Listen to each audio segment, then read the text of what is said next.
وعلیکم السلام ورحمۃ اللہ وبرکاتہ۔ اللہ رب العالمین خیر و عافیت میں رکھے۔ سوال بڑا ہی عجیب ہے اور واقعتاً چاہے مسجد میں قاری ہو یا مدرسہ میں یا مکتب میں، لوگ پورے جسم کو حرکت دے کر جھوم جھوم کر قرآن حفظ بھی کرتے ہیں اور تلاوت بھی۔ تو کیا یہ نبی اکرم صلی اللہ علیہ وسلم اور صحابہ سے ثابت ہے؟ اس کا جواب یہ ہے کہ نہیں۔ علامہ براق کہتے ہیں فمن فعلہ علی انہ حسن واتخذہ دینا فہذا بدعہ۔ اگر کوئی قرآن کریم کی تلاوت کے دوران یہ سمجھ کر جسم کو اور سر کو ہلائے کہ یہ بہتر ہے اور یہ دین کا حصہ ہے تو یہ بدعت ہے۔ ومن فعلہ للنشاط ولیحرک نفسہ ولا یلتزم بہ فلا بأس بہ۔ اگر کوئی صرف اپنے آپ کو ایکٹیو اور چاق و چوبند رکھنے کے لیے ہلاتا ہے ضرورت کے وقت، ہمیشگی نہیں بلکہ ضرورت کے وقت، جب آدمی کو کچھ تھکان محسوس ہو یا لیزینس محسوس ہو تو جسم کو حرکت دے تاکہ چست ہو جائے، فلا باس بہ، تو کوئی حرج کی بات نہیں ہے۔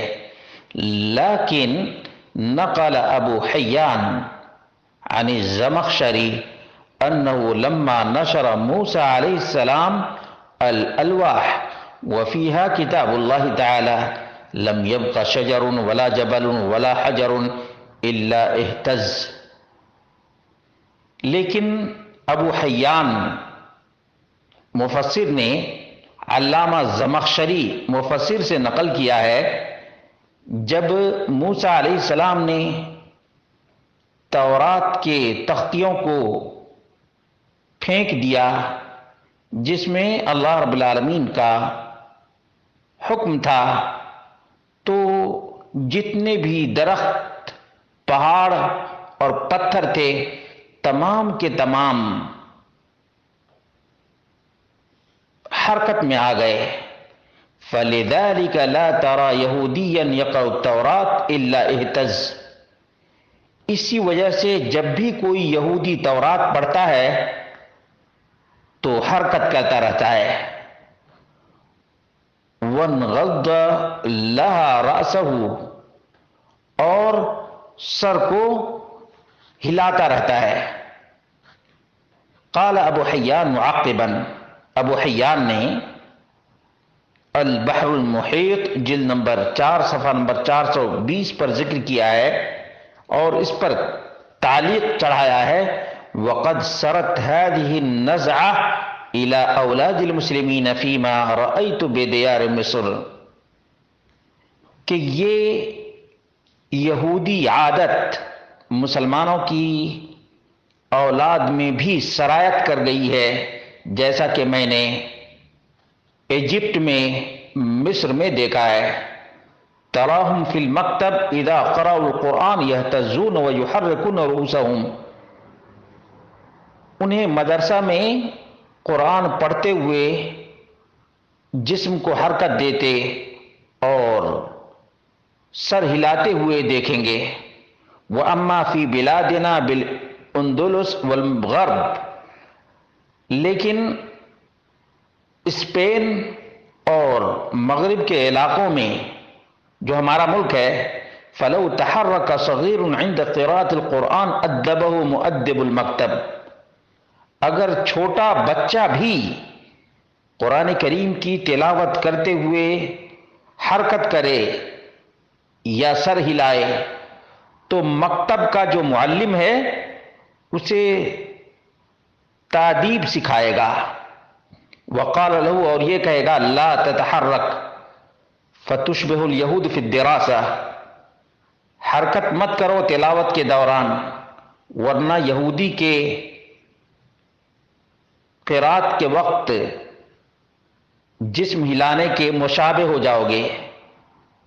یہ البحر المحیط جلد نمبر 4 صفحہ نمبر 420 پر ہے۔ معلوم یہ ہوا کہ یہودیوں کی یہ عادت ہے۔ شیخ البراق کہتے ہیں نقول وعلی ھذا فیجب ترک ھذہ العادہ، اس بنیاد پر اس عادت کو چھوڑنا لازم ہے، لأنها عادت وافدۃ لیست من عمل السلف الذین یقتدی بہم، یہ دوسروں سے آئی ہوئی عادت ہے سلف صالحین جن کی اقتداء کرنی چاہیے، ان کا طریقہ اور ان کی روش نہیں ہے۔ وعلی ما ذکرہ ابو حیان والزمخشری، اس بنیاد پر بھی جو ابو حیان اور زمخشری نے ذکر کیا ہے، یکون فعلها من انواع التشبہ بالکفار، ایسا کرنا قرات کے دوران، تلاوت کے دوران سر ہلانا، جسم ہلانا کفار کی مشابہت کی قسموں میں سے ہے۔ وَلَوْ لَمْ يَعْلَمْ الْقَارِئُ أَنَّهَا مِنْ عَادَةِ الْيَهُودِ، اگرچہ سر ہلانے والے یا جسم حرکت کرنے والے کو معلوم نہ ہو کہ یہ عادت یہود ہے۔ وَلَمْ يَقْصُدْ التَّشَبُّهَ بِهِمْ، اور مقصد بھی یہود کی مشابہت نہ ہو، مقصد بھی یہود کی مشابہت نہ ہو، تب بھی اس عادت کو چھوڑنا لازم اور ضروری ہے۔ اللہ رب العالمین سے دعا کرتے ہیں کہ اللہ رب العالمین ہم سب کو جسم اور سر تلاوت کے دوران ہلانے کے بجائے اپنے دل کے دریچے کو کھولنے کی توفیق عطا فرمائے، تاکہ قرآن کے معانی اور مفاہیم پر تدبر کر سکیں۔